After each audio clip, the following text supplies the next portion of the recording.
Vamos dar início e continuando pelo novo livro do rei Salomão, Kohelet, e hoje o tema é um tema que me parece muito interessante. Ele vai tratar do tempo. Então, o que nós temos, na verdade, nessa leitura que fizemos, que o rei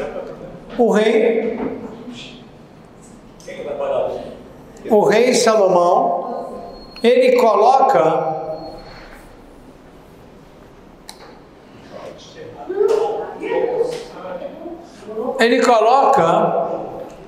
para nós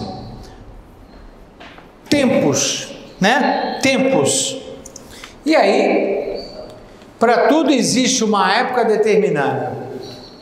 Tem tempo para tudo.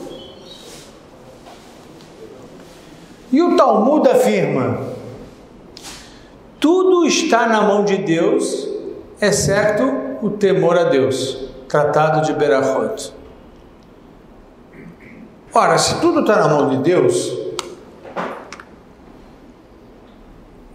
exceto o temor a Deus, talvez aqui tenha um princípio para dialogar. Essas duas fontes, Talmud e Eclesiastes. Porque para tudo existe uma época determinada. Determinada por quem? Por Deus. Tudo vem de Deus, menos o temor a Deus.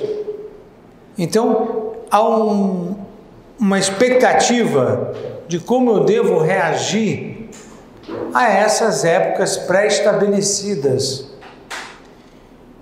Isso há um conselho que harmoniza com as duas fontes que eu acabo de colocar.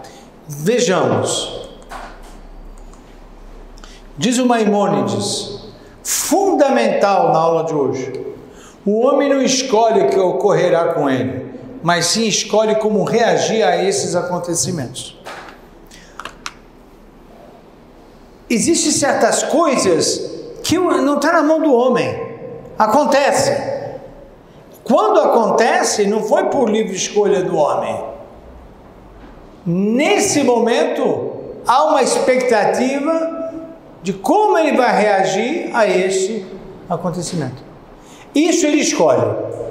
Ele escolhe como ele reage ao que lhe é imposto.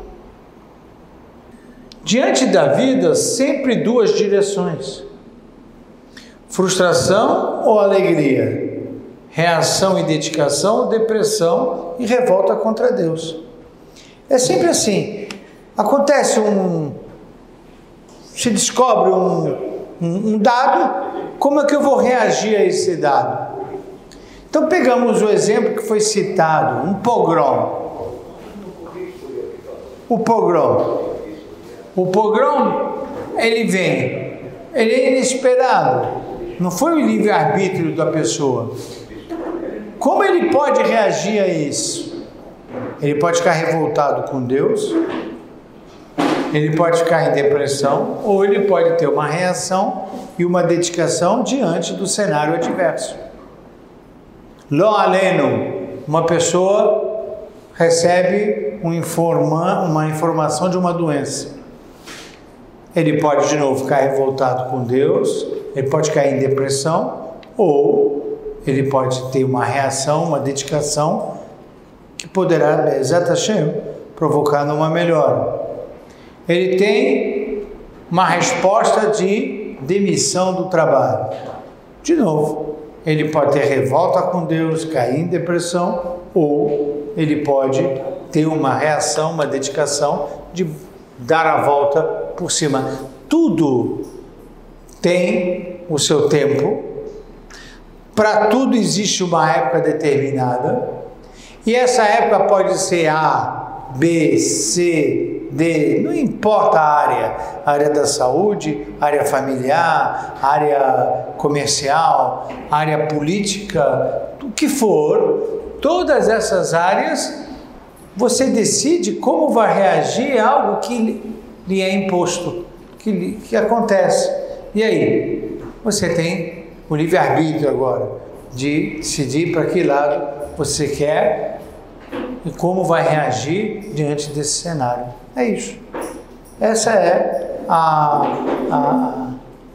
o pontapé inicial fundamental do capítulo Kohelet 3. Por exemplo, para cada situação, estude qual é a vontade de Deus pertinente. Eu traduzi vontade de Deus, mas a palavra certa em hebraico é Avodat Hashem. Avodat Hashem, para tudo, faça a vontade de Deus ser a sua. Ou seja, existe, em cada cenário que a vida traz para nós, existe uma orientação de como devemos nos portar. Se a vontade de Deus expressa nos seus mandamentos, na sua literatura judaica. Então, o cenário A, cenário B, está previsto que a gente reaja dessa forma. Se você não quiser, você pode ter o livre-arbítrio e reagir de outra forma também. Não tem problema. Porque você tem o poder de decidir como você quer reagir ao cenário que lhe é imposto em sua vida. Então, por exemplo, diz o Talmud, não beba olhando para outro copo. Você bebe olhando para o teu copo. Não beba olhando para o outro copo. Esse é um ditado talmúdico. Já imaginou? Eu recebi um copo para brindar e no lugar de eu olhar para o meu copo, eu olho para o copo do outro.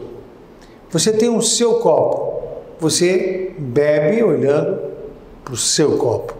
Quer dizer, isso é uma metáfora, obviamente. O que lhe foi colocado para você, olhe para isso e veja como você quer reagir a isso. Não adianta perguntar por que para mim é assim, para o outro é assado. Inveja, não? Isso pode levar a inveja, revolta, agonia, vai levar uma porção de coisa. Então, beba olhando para o seu copo, não beba olhando para o copo do outro. Então, para tudo existe uma época, e se eu estou chegando e me foi colocado uma época determinada, há uma orientação que faço com essa época. O que eu faço com a outra época? E assim sucessivamente. Deus te apresentou um copo com conteúdo. Fique focado nele. É isso. A expectativa desse largo capítulo 3, que existe tempo para tudo, e existe também um conteúdo para ser trabalhado por nós em cada tempo que a vida nos apresenta. Por exemplo, aqui eu conto um midrash. Certa vez, 2 sábios estavam estudando profundamente a Torá. Um deles interrompe para ambos rezarem. Imaginemos então uma situação que eles estão estudando Talmud com profundidade. Aí de repente ele olha o relógio e fala: vamos para a sinagoga rezar, tal. Interrompe o estudo, vamos rezar. Aí seu colega exclama: estudar a Torá é mais importante, vamos acabar o tema iniciado. Responde o colega: tem tempo para estudar, tem tempo para rezar. Talmud Shabbat. Ou seja, nós usamos o tempo para estudar, agora o tempo é para rezar. Existe tempo para tudo. Tem tempo da reza, tem tempo do estudo, tem tempo do trabalho, tem tempo de família. Tem tempo para passear, para viajar, e tem tempo que não é para viajar, que não é para passear. Existe tempo para tudo. acredite que existe tempo para tudo. E aí, onde começa a confusão? A confusão começa quando eu não acredito que existe tempo para tudo e que só existe tempo para trabalho, por exemplo. Eu não acredito que existe tempo para mais nada, é só trabalho. Aqui começa a ter problema. Eu tenho que entender que existe tempo para diversas coisas. Aqui, na ilustração do Talmud, 2 rabinos estavam estudando, um deles achava que o tempo era só para estudar. Como hoje, eu posso citar inúmeros casos, que as pessoas falam para mim, mas eu tenho trabalho, como se o tempo todo da vida dele é o trabalho, mas eu não tenho mais nada para fazer. Como esse aqui, bêbado pelo saber, ou o outro ali, envolvido com reuniões de trabalho, ele não tem tempo para estudar, ou ele não tem tempo para rezar, ou ele não tem tempo para a família. Então, tem tempo para tudo, diz o rei Salomão. Acredite. E se você achar que não tem, e se você usa extensamente o tempo só para uma ou duas coisas, você está cometendo um erro. Um erro. Um equívoco. É um equívoco isso. Sugestão educacional do rei Salomão é: para cada tempo existe uma vontade de Deus. Então, no Midrash anterior, Deus quer que a gente estude Torá? Sim. Ele quer que a gente reze? Sim. Ele quer que a gente trabalhe? Sim. Ele quer que a gente se dedique à família? Sim. Não dá tempo, Rabino, para. Manda fazer 38 horas. Não dá tempo. Tem tempo para tudo. Tem tempo para tudo. É uma questão só de primeiro acreditar que tem tempo para tudo. Você vai ver que dá para fazer tudo. Dá. Nada é mais importante que o tempo específico que se apresenta à sua frente. Outra coisa também. É impressionante como uma pessoa está aqui nessa aula, mas quer estar em outro lugar ao mesmo tempo. Não dá. O tempo se apresentou agora. Vocês chegaram aqui, Baruch Hashem, chegaram aqui. Ashrechem Israel. Se concentra, agora é o tempo para estudar. Mas o cara pega o celular e fica. Então, ele não está aqui. Acredite que esse tempo que está na sua frente é para você estudar a Torá e não fazer outra coisa.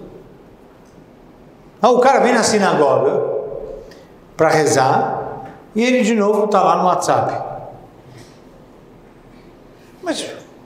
Mas o tempo que se apresentou na sua frente é para rezar. Esse é o mais importante. O WhatsApp não é importante agora. Não é o tempo para o WhatsApp.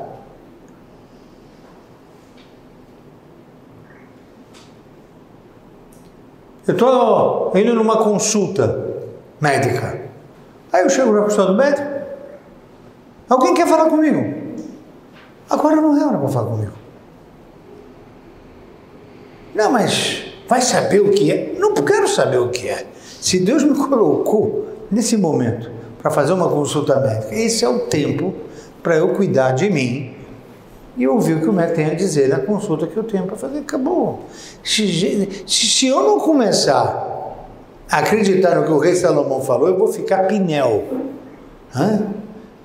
Tem tempo para tudo. Agora eu estou na porta de uma consulta médica. Ponto. Meu Deus. Eu estou de noite conversando com a minha esposa. Toca o telefone. Não vou atender agora, estou conversando com a minha esposa. Mas que rabino é esse que não atende telefone?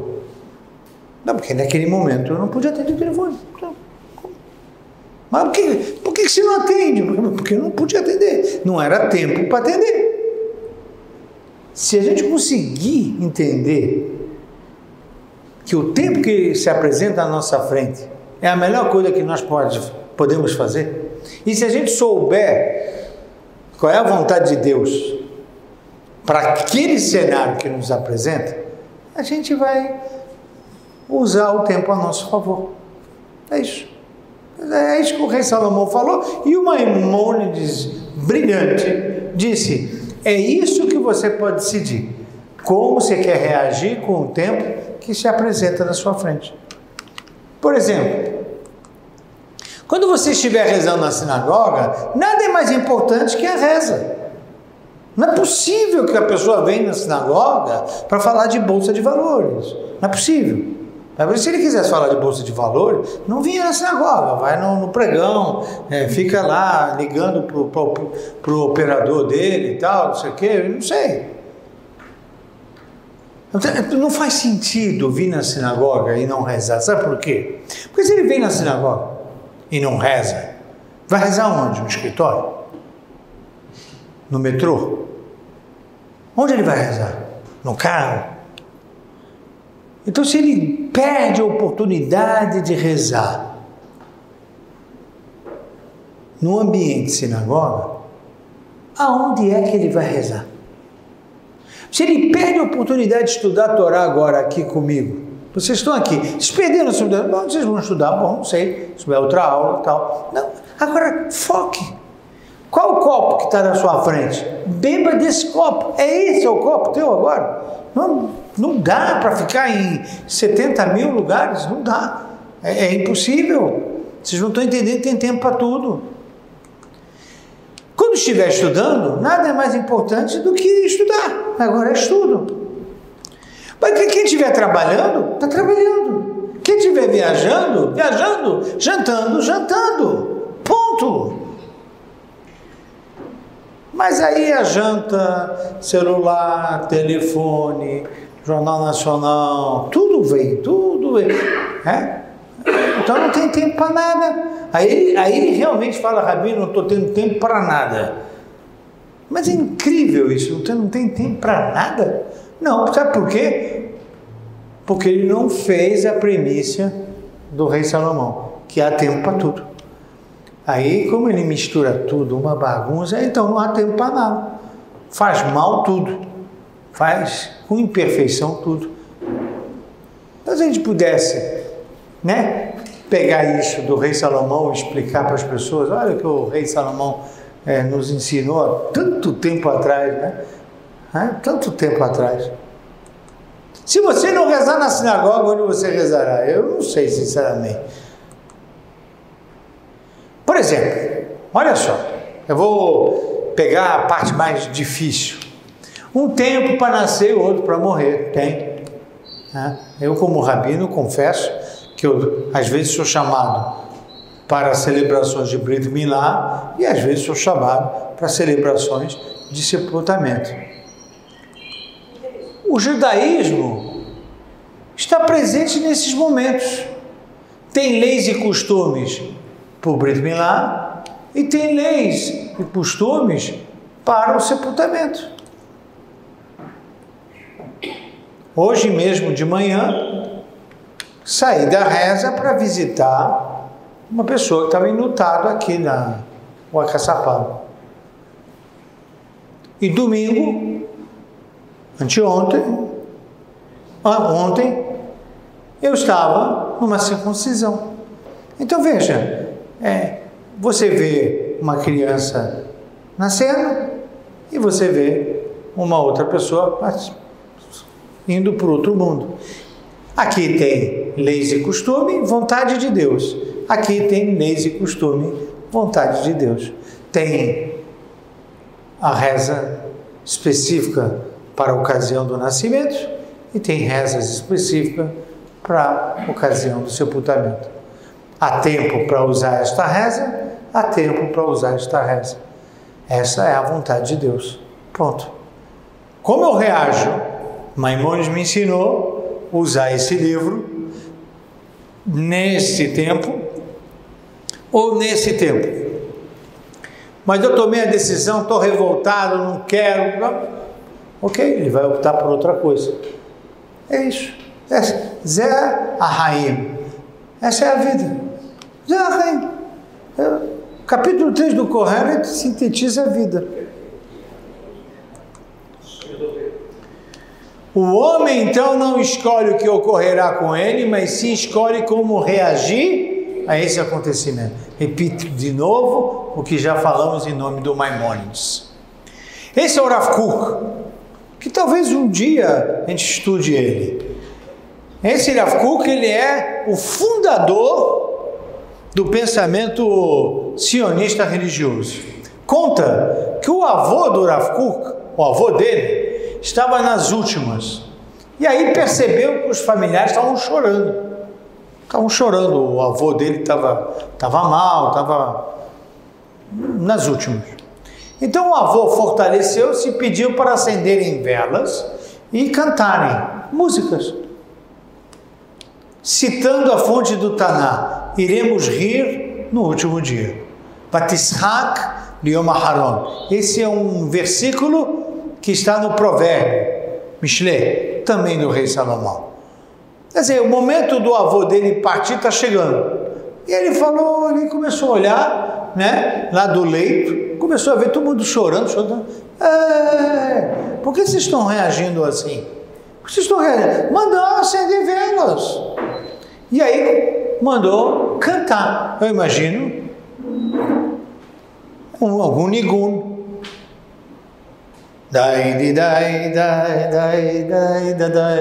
Sei lá. E aí toda a família começou e o pobre do homem indo embora. E começaram a cantar. E assim partiu o avô do Rav Kook. Por quê? Porque ele iremos rir no último dia. Vatishak Yom Aharon. O que o Rav Kook quis mostrar? Como que a gente vai reagir? O que vai sair? Como ele sai desse mundo? Ele queria sair dessa forma, pediu para que reagissem dessa forma. Pode parecer estranho, mas, por exemplo, de todo o calendário judaico, tem a Ilulá do Rabi Shimon Bar Yochai. Ilulá do Rabi Shimon Bar Yochai. Rabi Shimon Bar Yochai morreu naquele dia e a gente faz uma baita festa. Uma baita festa que ele morreu. Né? Qual é a concepção disso? É como a gente reage ao acontecimento. Dá para trazer ele de volta? Não. Ele está indo embora? Sim. O que eu vou fazer? Eu vou fazer uma festa agora. Para cada ano que passa, eu vou fazer uma festa para ver os ensinamentos que ele deixou, para ver que belíssima história que ele deixa de exemplo para nós alunos. E foi isso que ele eternizou no calendário. Hilulá de Rabi Shimon em Lag BaOmer, que aliás é o aniversário da fundação da sinagoga desse prédio. Foi em Lag BaOmer, Hilulá de Rabi Shimon Bar Yochai. Foi a fundação dessa sinagoga. Então, foi isso que o Rabi Shimon pediu para acender novelas. Então o avô do Rav Kook faz na sua história um empréstimo de como o Rabi Shimon Bar Yochai também saiu. E o Rabi Shimon Bar Yochai mandou acender fogo também, na época, fogueiras. Ele mandou acender. E aí até hoje se acende fogueiras em Lag BaOmer. E a luz da fogueira era: valorizem os ensinamentos que estou deixando. Essa é a luz da fogueira. Claro que são pessoas pouco diferenciadas, né? Aí vocês vão falar, mas não é pertinente o choro? Não há hora de chorar? Sim, ele já vai explicar a hora de chorar. Já. Quando é a hora de chorar? Eu vou falar um conto racídico que também acho legal. Certa vez um Hassid resolveu vender 2 candelabros de prata para comprar um etrog. Encrenca, né? O que ele vendeu? O quê? Candelabros da mulher. Como é que você acha que a mulher reagiu ao Hassid?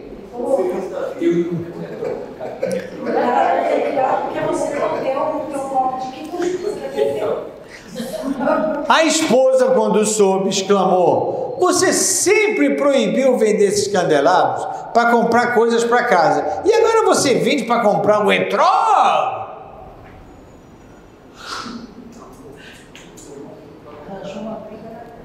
Aí, diz o conto racídico, ela jogou ao chão e o etrog partiu-se. Pegou o etrog, pronto. Muito bem.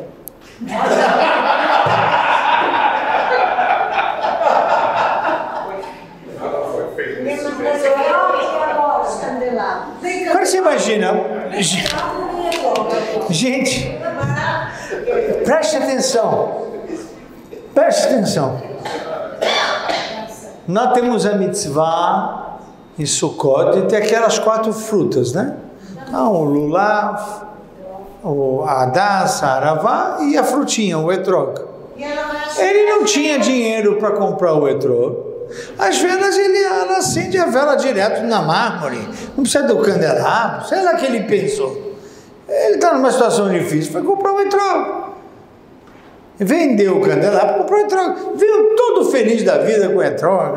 Olha, a mulher falou, você vendeu o candelabro? Eu queria vender o candelabro para resolver outros problemas da casa, você nunca me deixou. Aí para comprar o etrog você vende. Me dá esse etrog um minutinho.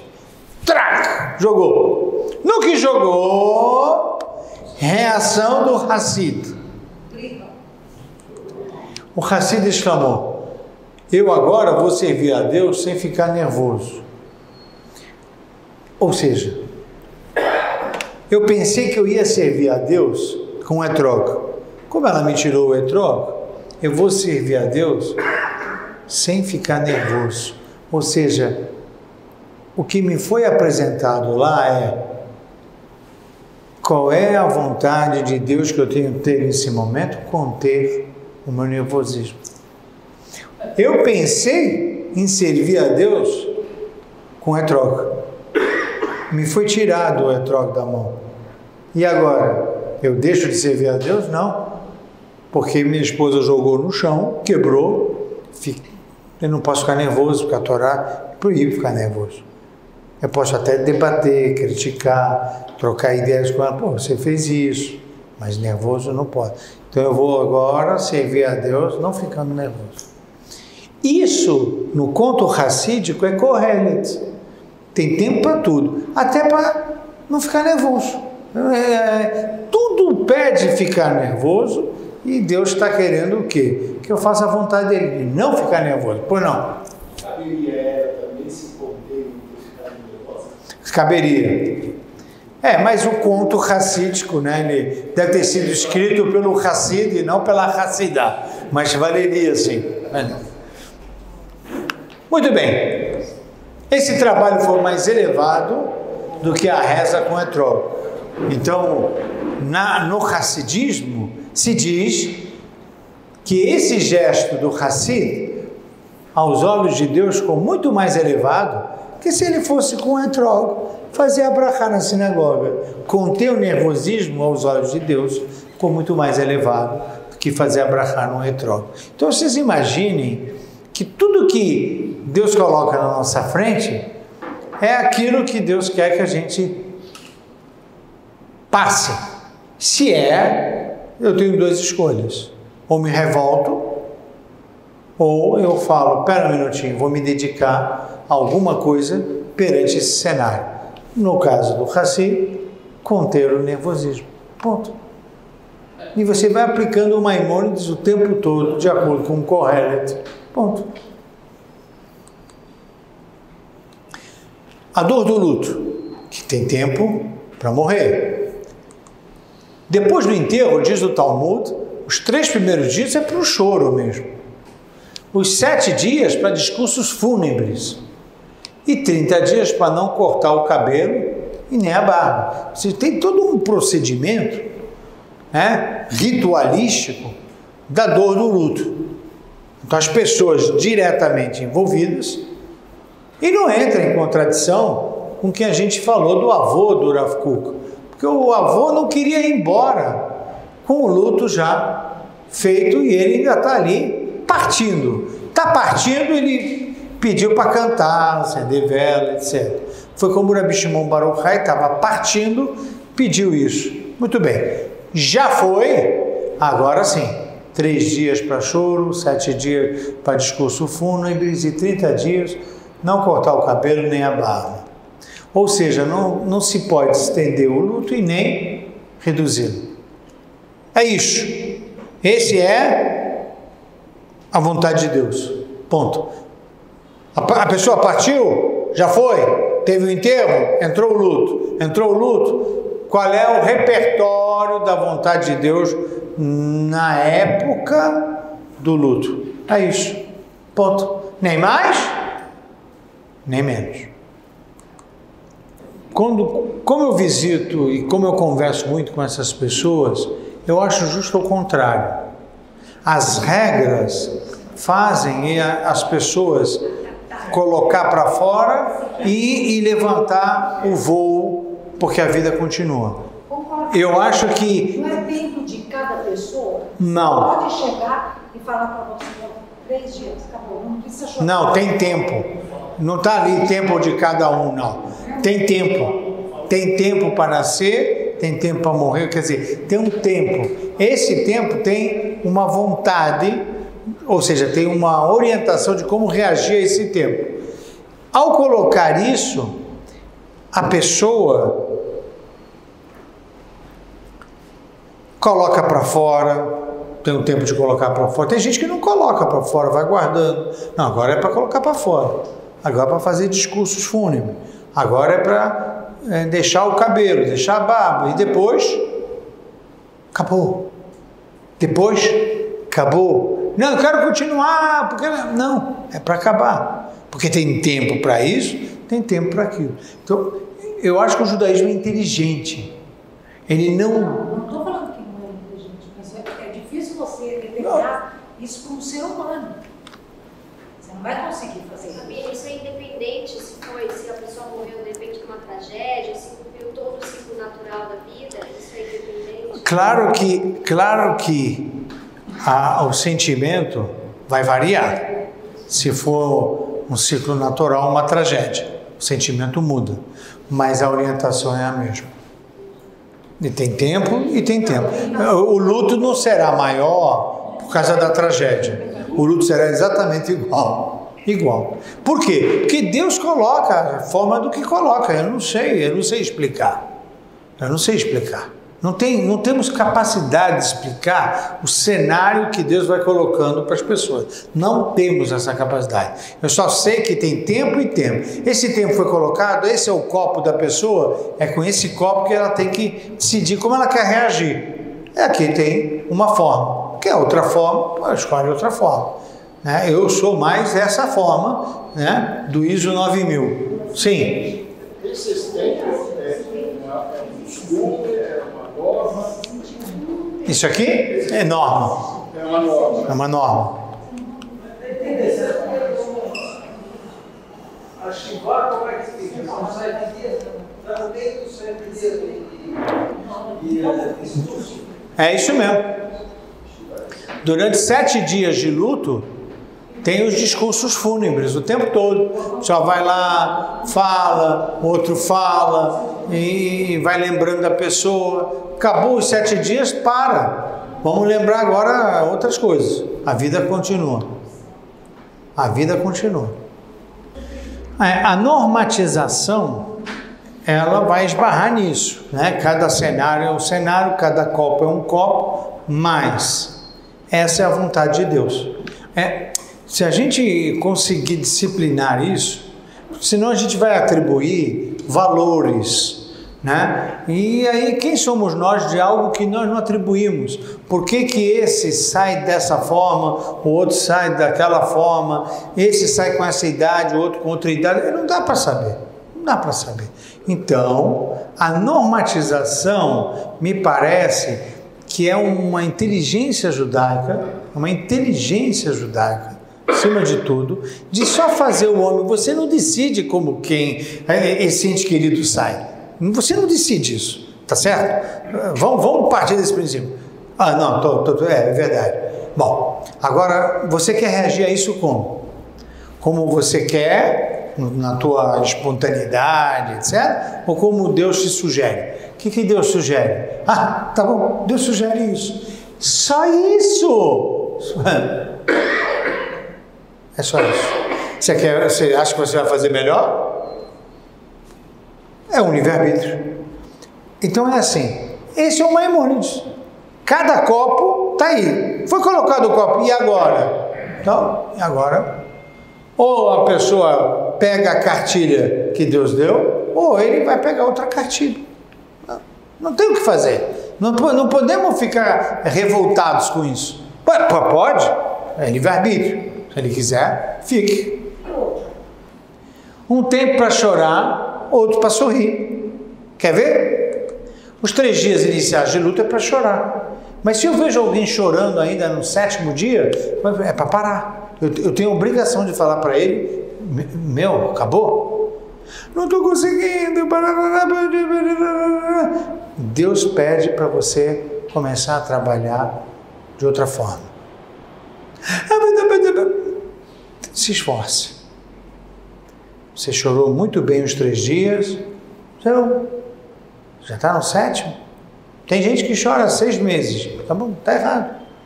Não, mas isso eu quero mostrar como eu gosto da pessoa. Você pode chorar de saudade, isso é outro choro. Mas o choro da dor terminou. Terminou. Ponto.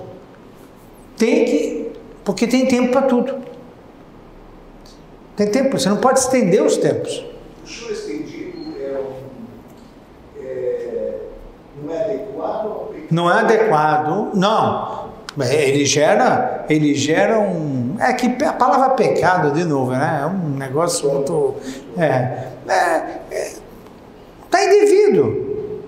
Né? Não é a vontade de Deus. Eu pedi para aquela pessoa sair. Você está aqui chorando o quê? Peraí, vamos entender o choro, então. Peraí. O que o choro vai fazer? Não, eu quero expressar a falta dele. Você teve 3 dias para fazer isso. Não, mas você não sabe como ele era importante. Sabemos. Next. Bom. Não, parece que a pessoa vai ficar chateada que ele parou de chorar. Muito pelo contrário. A pessoa lá no céu fica chateada que ele continua chorando. Ao contrário. Ao contrário. Para de chorar já. Faz a vontade de Deus. O que você está aí embaixo? O que vocês estão fazendo aí embaixo? Então, essa é o raciocínio que deve ser feito. Por exemplo, casamento, Brit Milá, Bar Mitzvah. É o tempo para sorrir. Saímos na foto sorrindo. Hashem te deu essa oportunidade, sorria. Brit Milá, tem Brit Milá na família, sorria. Bar Mitzvah, sorria, aproveite. Yom Ha'atzmaut, dia da independência de Israel, sorria.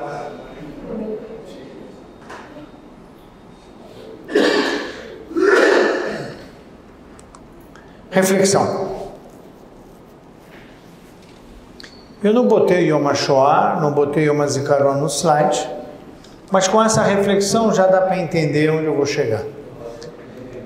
9 de Av hoje em dia, com Israel moderno, muita gente pergunta, eu vou fazer jejum de Tisha B'Av, Jerusalém é nossa, Israel voltou, até o Bolsonaro vai botar a embaixada lá, né? Está tudo mudando, você vai querer que eu sente no chão, vai acender a velinha e falar que fazem hoje 1949 anos que o templo foi destruído. Que destruído? Você vai hoje, tem trem-bala de Jerusalém a Tel Aviv, 20 minutos. Né? Meu filho me falou que pegou 20 minutos, já está em Tel Aviv. Aí depois de Tel Aviv ele vai para Anana, vai ver os avós. Belezinha. Tisha B'Av, vou ficar chorando que a cidade está um deserto. Que deserto? Você vai em Jerusalém, você não consegue nem andar, está lotado. Que cidade está deserto? Então, não entendemos por que choramos em Tisha B'Av. De novo, Tiabeav chora pela falta da luz. Mas hoje deu um problema lá em Israel sobre partidos políticos que estão se juntando para ter mais votos. Então tem partido de extrema direita, partido de extrema esquerda, umas coisas malucas, mas tudo bem, não tem luz, não tem Beit HaMikdash, eu fico ouvindo isso. Nosso primeiro-ministro de Israel está lá sofrendo um processo porque pegou champanhe, né? E essas coisas também, pensa que não bate na gente. Está faltando Beit HaMikdash, está faltando luz, está faltando retidão em todos os lugares, falta do Beit HaMikdash, precisam chorar. Eu não sorrio porque o Lula está preso, eu tenho vergonha, eu não bato palma por isso, eu tenho vergonha disso. Como que um presidente da República está preso? É uma coisa horrível. Eu não sou de esquerda nem de direita, eu sou um rabino, sou um homem de fé. Eu fico olhando essas coisas e digo, gente, mas que coisa horrível. E depois tem torcida também, né? Manda mais 30 anos para ele, né? Você acha que isso é judaico? Isso não é judaico. Com todas as minhas críticas que eu tenho, isso não é judaico. Isso não é judaico. O judaico era, eu queria um presidente correto, justo, bom administrador, fazendo o bem para a população, corrigindo as distorções, promovendo o máximo de justiça social possível, desenvolvendo o país, dando ensino de qualidade. Eu quero ter orgulho, eu não quero ter raiva de ninguém, eu não quero sair na rua, queimar pneu, eu não quero nada disso. Eu não quero presidente preso, eu não quero ganhando champanhe, não ganhando isso, ganhando aquilo. Eu quero, é isso. Não tem Tiabeav nele. Vai chorar, meu amigo. Quer dizer que eu, para conversar com pessoas interessantes, hoje eu vou na prisão. Tem presidente, ministro, tem empresários. Né? Você vai para a prisão falar com pessoas interessantes. Que você já imaginou isso? Né? Então, um mundo de corrupção é um mundo que falta Beit HaMikdash, falta luz. É isso que eu choro, é disso que eu choro. E a corrupção às vezes está muito próxima da gente. Né? A gente está pensando que está lá longe, não está. Tá? Então nós também temos problemas. Então a gente tem que começar a falar. Então eu tenho que chorar em Tiabeav. E a Matzmaut? Israel também tem seus problemas, imperfeições. Eu, como homem de fé, um homem religioso, óbvio que eu não sou a favor da união homossexual. E a maior parada gay do mundo é em Israel. E por causa disso eu não vou comemorar o Yom Ha'atzmaut? Existem imperfeições. Claro que existe. Ou existe modernidade em Israel. Claro que existe. Com toda a modernidade de Israel, Tiabeav continua. Com todas as imperfeições de Israel, Yom Ha'atzmaut, para mim, aquele momento em que conseguimos ter um Estado, que Deus não deu esse copo para nós, como eu não sorri para esse copo? Como eu chorar? Aliás, como nós, rabinos, que estudamos nas yeshivot de Israel e que o governo me deixou estudar lá, como eu não posso reconhecer e sorrir para esse Estado? Como que eu ia fazer um negócio desse? Aliás, tem meus filhos hoje estudando lá.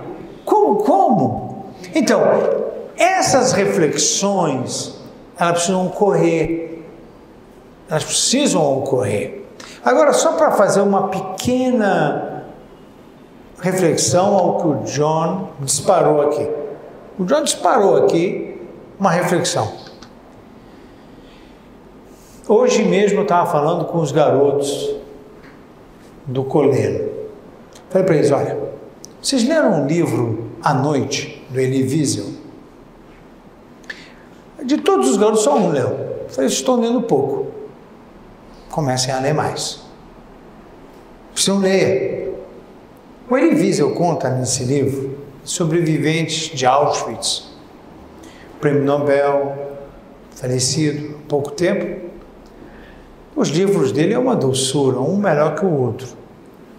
E ele conta nesse livro, engraçado, não, engraçado é uma expressão carioca, tá? Não tem graça nenhuma, engraçado no sentido curioso, isso, curioso, que ele escreve o relato de sobrevivência dele do Holocausto num livro muito fino. E eu tenho lido livros relativamente grossos dos sobreviventes. E ele foi maimonidiano, com muita emoção. É uma delícia, entre aspas, delícia, o livro dele. Você se envolve com ele. E ele menciona que num determinado momento, John, você leu à noite? Vale a pena. Porque vai melhorar as suas reflexões, vai ficar mais afinada. O Elie Wiesel diz que ele estava na fila e na frente um oficial da SS que só fazia isso. E ali ele estava se determinando quem vive, quem não vive. De repente, um judeu, ele cita, entra em pânicos, síndrome de pânico. Aonde está Deus? Cadê Ele? Aí você lê isso no livro, ele escreveu com muita emoção aquilo. Então, o judeu de trás bate no ombro. Você está perguntando, está Deus? Eu sei onde ele está. Aí ele para. Onde ele está? Está aqui. Está aqui. Aí o Elie Wiesel, que estava um pouco mais atrás, viu a cena, não saiu mais a cena da cabeça dele. Aí ele pergunta, está errado aquele que gritou onde está Deus? Aí ele falou, Moisés, Moshe Rabbeinu, no Egito, foi mandado por Deus tirar o povo do Egito. E na primeira audiência com o Paró, quando ele saiu, vai começar a Geulah. No dia seguinte, o trabalho triplicou, o sofrimento aumentou, e ele foi reclamar. Falou, Deus,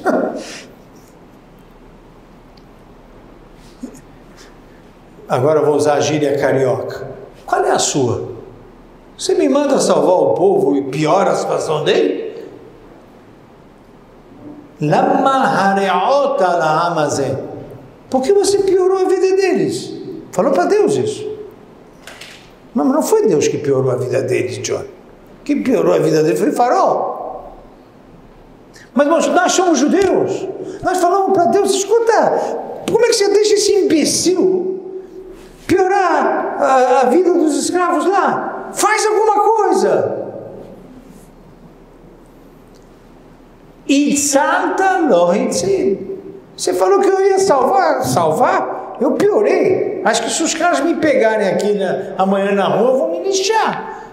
Eu falei que eu ia salvar, em nome de Deus, Você me deixa nessa situação? Pergunta Elie Wiesel no livro à noite. Moisés errou? De ter esse síndrome de pânico? Isso é um síndrome de pânico do Moshe Rabbeinu. Moshe Rabbeinu enlouqueceu? Assim se fala com Deus? Mishugá, Mishigne, Mishnun, assim se fala com ele. Então, não dá para responder o holocausto, claro que não dá. Claro que nós temos que chorar, claro que nós temos que parar. Mas daí John, comemorar o holocausto na data que a ONU define, vale a reflexão. Quando é que eu tenho que chorar pelo holocausto? Qual o calendário judaico que vai definir o dia do holocausto? Essa é uma outra discussão. Mas não tem discussão que tem que chorar no holocausto. Isso é uma outra discussão. A ONU vai me dizer agora quando eu vou chorar. Muito bom. Muito bom. A ONU vai me decidir ou um partido ou outro de Israel define. O que eu acho importante aqui, no dia do Holocausto, é realmente o sentimento de choro que temos que ter, porque é uma perda, ali teve uma perda, é momento de chorar sim. Agora, os ortodoxos e as questões que envolvem as filosofias do Holocausto, aí a gente tem que discutir isso em Tisha B'Av, num dia apropriado, que não é agora a noite apropriada. Recomendo as reflexões do Elie Wiesel sobre o tema. Ele faz um paralelo com o Moshe Rabbeinu muito interessante no livro. Acho que nós com Deus temos conversas a fazer, que aliás, quero dizer uma coisa, da autoria do Rav Nachman de Breslev. Disse o Rebbe, por que a brachá no judaísmo falta respeito com Deus? O Rebbe é assim, ele tem parece que ele tomou vodka antes e soltou umas coisas, né? Aí você fica, o que ele está falando? Mas falando a verdade. Olha só, você pega um copo de vinho, Baruch Atah. O que é Atah? Você. Assim você fala com Deus? Você? Eu assisto no canal do STF, Vossa Excelência, manda ele para aquele lugar, mas fala Vossa Excelência, né? É uma coisa maravilhosa ali. Vossa Excelência sabe que você não entende nada. Vossa Excelência é uma vergonha aqui nesse plenário. Vossa Excelência, mas pelo menos falou Vossa Excelência, né? Ele não fala você é uma vergonha. Ele fala Vossa Excelência, Vossa Excelência, Vossa Excelência, Vossa Excelência, você. Como é que a gente fala para Deus? Tá, você. Eu também nunca entendi isso. Pois é, o Rav Nachman de Breslev ele explica. Depois que eu falei você, aí eu falo Eloheinu melech haolam, Deus do universo, Rei do universo. Não era melhor começar com o Rei do universo, bonito? Quer dizer, né? Disse o Rebbe de Nachman de Breslev, se você não tiver intimidade com Deus, todos os pronomes de tratamento não adiantam nada. Fala com Deus, você, fala, seja você perante a uma pessoa muito íntima que é o Deus. O que está te machucando no coração? Fala isso para ele. Fala para ele, não para mim. A gente vai fazer o confessionário agora, né? Não, confessa aí que você tem, aí o rabino fica sentado. Nós não temos nada disso. Confessa para Deus, fala, cara, o meu patrão está me perseguindo, fala para Deus, meu patrão está me perseguindo, está demais, não aguento mais, o trabalho está um inferno, Deus. Aí Deus olha para ele, agora está ótimo, agora eu vou te mostrar que eu sou o Melech Haolam, agora eu vou te mostrar que eu sou o Rei do Universo, eu vou te ajudar. Sabe por quê? Porque você foi no Atá. Agora, como entendeu Elie Wiesel no livro? Ele fez Deus Atá. O cara gritou, ele defendeu o judeu que gritou. Porque era um negócio horroroso, não dava. Ele falou com Deus, meu amigo, onde você está? Tá louco? Deixando a gente aqui nesse negócio. O cara com um dedo para cá, um dedo para lá. Vem aqui, me salva. Aqui, onde você está? Isso não é Atá? É Atá. Baruch Atá. Cadê você? Você.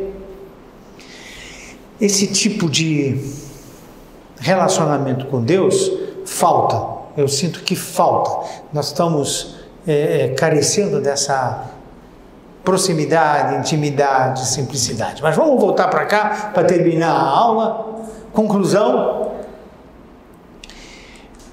Percebi que nada é melhor que se regozijar na prática do bem para toda a extensão da vida.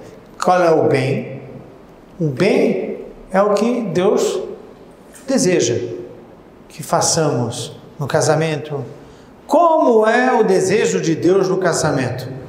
A, B, C, D. Como é o desejo de Deus no bar mitzvah? A, B, C, D. Como é, infelizmente, no sepultamento. A, B, C, D. Como é em Tchabeá? Como é em Pessa? Como é ali? Como é ali?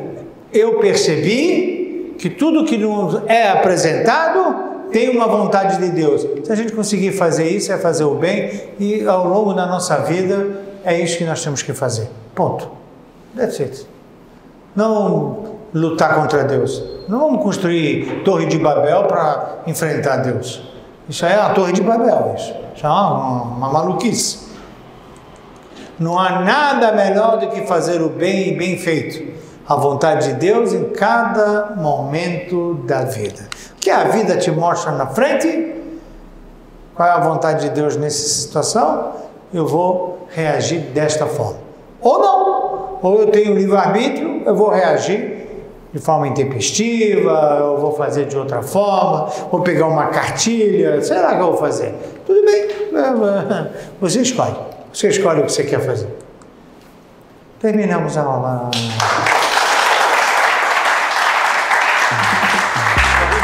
Obrigado, boa noite a todos. Então, pessoal, eu queria convidar vocês para se inscrever na página do YouTube da nossa sinagoga. Com isso, você vai receber semanalmente, automaticamente, uma série de conteúdo judaico, eu tenho absoluta certeza, que vai aproximar você do judaísmo. Eu tenho certeza que você vai gostar. Então, para isso, se inscreva nessa página e você vai encontrar lá mais de 200 vídeos que poderão, sem dúvida alguma, ajudar você a compreender cada vez mais quem você é e a beleza da história do povo de Israel. Eu conto com você. Nos procure. Até lá!